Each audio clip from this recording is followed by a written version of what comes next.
ये वैभव है बदमाश, ये वैभव का चैनल है, डिफेंसिव ऑफेंसिव मेरा नहीं है। और मैं पता है ज्यादा क्यों आता हूँ डिफेंसिव ऑफेंस में, क्योंकि वैभव मेरे घर के पास रहता है। 5 मिनट के रास्ते में गाड़ी पकड़ के फोन कर देगा, मैं आ रहा हूँ घर पे, या मुझे बोलेगा आप आ जाओ। तो हमारे लिए ज्योग्राफिकल प्रॉक्सिमिटी है, तो वो भी एक रीजन है कि मतलब फट से हो जाता है वीडियो ना। तो वरना बाकी के लिए फिर हम लोग थोड़ा सा दूर रहते हैं दिल्ली से ना, थोड़ा सा टाइम लग जाता है, तो इट्स वेरी क्विक हियर, तो वो भी हो जाता है। प्लस वैभव के साथ एक अच्छा तालमेल है, अंडरस्टैंडिंग है इसलिए। अच्छा, दूसरी चीज है कि हम लोग जो फॉर्मेट है डिफेंसिव ऑफेंस का, वो ये फॉर्मेट है ही नहीं बहस का, it is a single person talking, right. तो जो एडिटोरियल पॉलिसी है डिफेंसिव ऑफेंस की, वो वैभव कंट्रोल करता है, वो मैं कंट्रोल नहीं करता हूँ, वो वैभव का चैनल है। तो वैभव मुझे सिर्फ टॉपिक बता देगा कि सर आपको ये बोलना है, तो मैं उस पर बोल दूंगा, या आपको इस पे बोलना है, इस पे बोल दूंगा। सो कभी कभी बोल देगा कि अच्छा ठीक है, हरबयार मरी से इंटरव्यू कर देंगे, या अल्ताफ भाई के साथ इंटरव्यू कर देंगे। अच्छा, फिर आपने बोला कि साहब जो पाकिस्तान को बुरा भला कहते हैं, आप उनका इंटरव्यू करते हैं। मैडम, हम तो सिर्फ इंटरव्यू करते हैं, आप लोगों ने तो पाकिस्तान का हाईएस्ट सिविलियन अवार्ड गिलानी को देने के लिए बुला दिया, जो गिलानी ने मना कर दिया। हमने कौन सा भारत रत्न दे दिया हरबयार मरी को या फिर अल्ताफ हुसैन को? हमने कौन सा क्या कर दिया? हम तो यूट्यूब चैनल पे ही इनवाइट कर रहे हैं ना सर। प्रोपेगेंडा तो हो जाता है ना, जो आप प्रोपेगेंडा उससे करते हैं, जो अल्ताफ हुसैन और हरबयार मरी इस तरह के लोग आके जो बोलते हैं, तो उससे आपको लगता है नहीं कि आप इंडिया भारत के कौन को और खराबी की तरफ ले जाते हैं, बजाय इसके जी कि जी तरीके से हो जाए। जी लेकिन ये जो जी। एलओसी पे फायरिंग और वो सिस्टम है, वो तो सिलसिला जो है वो तो खत्म हो ना। दो चीजें हैं। अगर आप ये कहते हैं कि डिफेंसिव ऑफेंस या वैभव या मैं किसी को इनवाइट करते हैं अपनी शो में और वो प्रोपेगेंडा है, ठीक है, तो वो जो आपकी यूनाइटेड नेशंस में थी ना, जो आपकी सफीर थी परमानेंट, क्या नाम था उनका, मलिहा लोधी, मालिया मालिया लोधी। मलिया लोधी, उन्होंने तो एक फिलिस्तीनी लड़की की फोटो दिखा दी और बोला कि ये कश्मीरी है, तो वो प्रोपेगेंडा तो नहीं था। इमरान खान साहब ने बांग्लादेश का वीडियो लेके बोल दिया कि ये उत्तर प्रदेश में एंटी सीए राइट्स हो रही हैं, वो प्रोपेगेंडा नहीं था। पाकिस्तान ये कहता है कि यू नो हमारा दिल फिलिस्तीनियों के लिए धड़कता है, जबकि सबको पता है कि 1979 में जब जियाउल हक साहब वहां पे थे, पहले ब्रिगेडियर फिर बाद में मेजर जनरल बने, कितने हजार फिलिस्तीनियों का कत्लो गारत हुई है, राइट। वो प्रोपेगेंडा नहीं है। प्रोपेगेंडा सिर्फ गौरव आर्या करता है बैठ के यहाँ पे। भाई देखिए, हम as a citizen of India, मेरी जो मर्जी मैं करूं, अगर मेरे मुल्क ने ऑफिशियली जाके यूनाइटेड नेशंस में झूठ बोला हो, अगर मेरे प्रधानमंत्री नरेंद्र भाई मोदी साहब ने अगर झूठ बोला हो, तो फिर आप मुझे बोलिए ना कि साहब आपके प्रधानमंत्री ने झूठ बोला, आप लोगों ने यूएन में जाके झूठ बोला। आप लोग यूएन में जाके झूठ कैसे कोई बोल सकता है यार सबके सामने? सर गलती भी तो हो जाती है ना पिक्चर्स उठाने मैम में। नहीं नहीं मैम, नहीं नहीं नहीं नहीं आरजू जी, आई एम सॉरी, मैं माफी चाहता हूं आपसे। गलतियां नहीं होती। जब मुल्क बात करते हैं, गलतियों का कोई गलती माफी का स्कोप है ही नहीं, है ही नहीं। वो पता है क्या, इतनी एक्साइटमेंट है ना कि हम कश्मीर के बारे में कुछ बोलते हैं, कश्मीर कश्मीर। अब now you are riding a tiger, Pakistan is riding a tiger. आपको 72 साल से बोला है कि कश्मीर बनेगा पाकिस्तान, तो आपने विश्वास कर लिया, भरोसा कर लिया। अब किसी पाकिस्तानी को बोलिए कि कश्मीर कभी भी नहीं बनेगा पाकिस्तान, वो जिसको कहते हैं ना, हिंदी में कहते हैं चमक जाएगा वो, फिर ये क्या बोल रहे हो आप? ऐसे थोड़ा ना होता है, क्योंकि आपने उसको वही शुरू से ही वो घुट्टी पिलाई है उसको ना, वही चूरन खिलाया है बचपन से। कश्मीर कहीं नहीं जा रहा, ये मैं बता रहा हूं आपको, ये एक लॉस्ट कॉज है पाकिस्तान के लिए। और अक्सर जो, एक और मिनट लूंगा आपका विद योर परमिशन, ये जो बात अक्सर कहते हैं ना कि साहब ये दुनिया बड़ी इंडिया की साइड लेती है और पाकिस्तान की साइड नहीं लेती, है ना। पाकिस्तान की साइड दुनिया क्यों लेगी, आप ये बताइए। आप कहते हैं चाइना इन्वेस्टमेंट कर रहा है, क्या इन्वेस्टमेंट कर दिया चाइना ने? उसको इन्वेस्टमेंट कहते हैं? वो लोन है, वो लोन है। जैसे श्रीलंका में हनुमान टोटा पोर्ट है ना, जो 99 ईयर्स के लिए चाइना को चला गया। मैं बता रहा हूँ, किसी दिन कराची वराची को बोल देंगे, कराची 99 साल के लिए बिन कासिम पोर्ट गया, गवादर गया। ये सब चीजें आपको देखनी पड़ेंगी। सबसे पहले पाकिस्तान अगर चाहता है, और मैं एज एन इंडियन एक मशवरा देना चाहता हूँ, ठीक है, अगर आप चाहते हैं कि कोई भी आपको सीरियसली ले, राइट, आप अगले 100 साल तक आप मल्टीनेशनल प्लेटफॉर्म्स में यूएन में जाके कश्मीर कश्मीर करते ना, किसी को कोई 1 रुपए का फर्क नहीं पड़ता। क्यों? क्योंकि आप मैटर ही नहीं करते। आप कोई चीज बनाते नहीं है जो आप एक्सपोर्ट करते हैं, आप किसी को खरीद फरोख्त नहीं करते, आपकी इकोनॉमी तबाह हो चुकी है, 4 बार आपके मार्शल लॉ हो चुके हैं वहां पे, सबको पता है पाकिस्तान का असली माई बाप कौन है, बॉस कौन है, उसका नाम है कमर जावेद बाजवा। सबको पता है दुनिया में, एवरीबॉडी नोज। तो आप दुनिया को देते क्या है? आप चीन को क्या? आप कहते हैं ना चीन के साथ बड़ी शहद से मीठी, और नवाज शरीफ साहब ने बड़ी एक चूरन की टैबलेट खिलाई थी पाकिस्तान को, हिमालय से ऊंची और समुद्र से गहरी, दरिया से गहरी, व्हाटएवर XYZ। आप एक बात बताइए, चीन आपके यहाँ इन्वेस्टमेंट कर रहा है क्योंकि चीन आपका दोस्त है। ये कोई लव अफेयर चल रहा है चीन के साथ? अरे दो सॉवरेन कंट्रीज आपस में बात करती हैं तो अपने आपसी फायदे की बात करती हैं। आप ये बात बताइए, आपने चीन को क्या दे दिया आज तक? ये सारे रिश्ते लेन देन के होते हैं, ये और किसी चीज के रिश्ते नहीं होते। चाहे चीन और पाकिस्तान आपस में 100 झूठ बोल रहे हैं, इंडिया किसी के साथ झूठ बोल ले, इंडिया को कोई झूठ बोल दे, सच्ची बात तो ये है कि ये, अगर मैं प्योर हिंदी में बोलूं, ये धंधा है और सब लोग गल्ले पे बैठे हैं। You understand? गल्ला, गल्ला समझते हैं, है ना? कैश बॉक्स, सारे के सारे दुनिया के मुल्क कैश बॉक्स पे, गल्ले पे बैठे हैं। आप मेरे लिए क्या कर सकते हैं और मैं आपके लिए क्या कर सकता हूं? धंधे की बात करिए। ये फालतू की बात की शहद से मीठी और गुड़ से मीठी और ये सब, इसकी कोई जीरो वैल्यू है, ये सब फालतू की बातें हैं।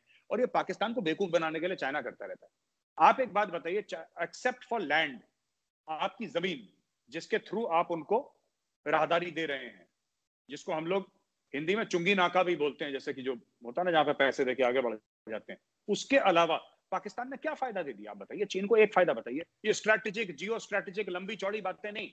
आप बात सुनिए, ये मैं बता रहा हूं, मैं पाकिस्तानी टीवी देखता हूं अक्सर, और ये फालतू की बातें करते हैं, geo strategic importance, deterrence, strategic डेट। अरे छोड़ो यार, कैश की बात करो, नोटों की बात करो, धंधे की बात करो। China is an economic super power. China कैसे बना economic super power? Strategic depth और ये सब बकवास करके नहीं बना China. China is the factory of the world. China ने माल बेचा है, चाइना ने डॉलर कमाए हैं, कितने ट्रिलियंस ऑफ डॉलर्स के उन्होंने यूएस के बॉन्ड्स, ट्रेजरी बॉन्ड्स खरीद रखे हैं। ये सब पैसे से होता है। आपने चीन को क्या दे दिया? आप ये बता, मेरा एक सवाल का जवाब आप दे, आपने चीन को क्या दे दिया आदमी जी? फिर कहते हैं लोग नहीं सुनते। ठीक कह रहे हैं, यहाँ पे आप बिल्कुल ठीक कह रहे हैं कि चाइना जो है वो जाहिर है हमारे दोस्त, तो यहाँ कहा जाता है, लेकिन जाहिर है उसको हमसे कोई फायदा होगा तो ही वो इन्वेस्टमेंट करेगा। लेकिन साथ ही ये भी है कि ये भी कहा जाता है कि इंडिया को इसलिए प्रॉब्लम है क्योंकि चाइना जो है वो हमारे साथ इन्वेस्टमेंट कर रहा है। चाइना ठीक है, हम जमीन ही सही, लेकिन उसको हमने कुछ तो दिया है। लेकिन आप लोगों की क्योंकि जो आप लोगों की लड़ाई भी चल रही है, आप लोगों की टेंशन है चाइना के साथ, तो इसलिए भी आपको अच्छा नहीं लग रहा कि चाइना और पाकिस्तान के टर्म्स अच्छे हों। और दूसरा ये भी कहा जाता है कि अमेरिका जो है वो इंडिया को इस्तेमाल कर रहा है क्योंकि वो चाइना को डायरेक्टली नुकसान नहीं कर पा रहा, और चाइना अगला सुपर पावर बनने जा रहा है। तो ऐसा तो नहीं कि जैसे हम लोग इस्तेमाल हुए थे अफगानिस्तान के टाइम पे और हम अभी तक भुगत रहे हैं। ऐसा तो नहीं कि इंडिया को अमेरिका यूज कर रहा हो और बाद में हमारा वाला हाल हो जाए कि वो आप भुगतते रहे दूसरे की जंग में पड़। जी आरजू जी, गजल है गुलाम अली साहब की बड़ी मशहूर, ये बातें झूठी बातें हैं, ये लोगों ने फैलाई हैं, तुम इंशा जी का नाम न लो, क्या इंशा जी सौदाई हैं। खैर, गजलों पे कभी और एक प्रोग्राम करेंगे आपके साथ। देखिए, ऐसा है कि ये जो वर्ड है ना कि इंडिया का इस्तेमाल कर रहा है, कोई किसी मुल्क का इस्तेमाल नहीं कर सकता जब तक वो मुल्क खुद ना चाहे कि कोई किसी का इस्तेमाल करे। हम अगर अमेरिका से कुछ खरीदते हैं तो हम अमेरिका के कस्टमर हैं, अमेरिका हमारा वेंडर है। अगर हम प्रेडेटर ड्रोन्स खरीद रहे हैं तो हम अमेरिका को पैसे देके खरीद रहे हैं। अगर हम अमेरिका से कुछ हम कुछ भी अमेरिका से वेपन सिस्टम्स खरीद रहे हैं, अमेरिका को पैसा दे रहे हैं। अमेरिका का सबसे बड़ा, फेसबुक का, ट्विटर का सबसे बड़ा, यूट्यूब का सबसे बड़ा मार्केट कौन सा है दुनिया में? हम बिजनेस दे रहे हैं। तो अगर हम ये तो वही बात हुई कि मैं किसी दुकान में गया, मैंने अपने लिए घड़ी खरीदी, मैंने पैसे दिए, मैंने घड़ी खरीद ली, बहुत अच्छी घड़ी थी, बहुत पॉश दुकान थी, बड़ी अच्छी है, सब खूबसूरत दुकान है, मैंने अपने लिए 1 लाख रुपए की घड़ी खरीद ली। और फिर मैं बोलूं कि दुकानदार मेरा फायदा उठा रहा है। कैसे फायदा उठा रहा है भाई? It's a simple transaction, it's a transactional relationship. हम पैसे दे रहे हैं, वो सामान बेच रहे हैं, उनको कुछ हमसे चाहिए, वो ले जा रहे हैं। पहली चीज। दूसरी चीज देखिए, ये है कि हमें दिक्कत हो रही है, आपका ये कहना है कि इंडिया को दिक्कत हो रही है कि साहब चाइना पाकिस्तान में इन्वेस्ट क्यों कर रहा है। वो छोड़िए, हमें दिक्कत हो रही है नहीं हो रही है, उसको मारिए गोली इस बात को। पाकिस्तानियों को यह सोचने की जरूरत है कि कोई और मुल्क आप में इन्वेस्ट क्यों नहीं कर रहा। कभी सोचिएगा, आपकी कोई मुल्क की इन्वेस्टमेंट यूरोप की है 25 मिलियन, 50 मिलियन, जो कि क्या होता है? चिल्लड़, बिल्कुल रेजगारी। ठीक है, पॉकेट चेंज। चाइना कर रहा है बिलियंस ऑफ डॉलर्स, आप वो छोड़ दीजिए कि इंडिया को बुरा लग रहा है। इंडिया को अगर बुरा भी लग रहा है तो उससे पाकिस्तान को क्या फर्क पड़ता है? आपको फर्क पड़ता है अगर इंडिया को बुरा लग रहा है? आप तो कह रहे हैं इंडिया को बुरा लग रहा है, लगे तुम्हें बुरा।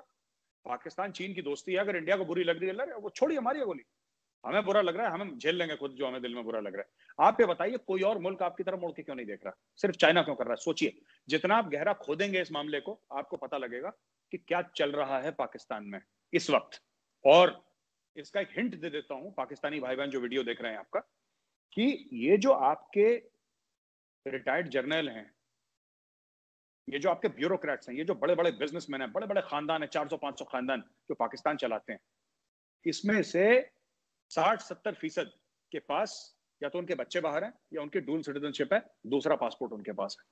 क्यों? आप ये सोचिए ना, पूछिए उनसे क्यों।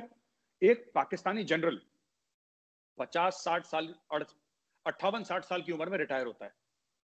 Okay, one Pakistani core commander, मैं उनका नाम नहीं लूंगा, फिर आप लोग मेरे खिलाफ FIR कर देंगे 5, मैं परेशान हो जाऊंगा, छोड़ दीजिए।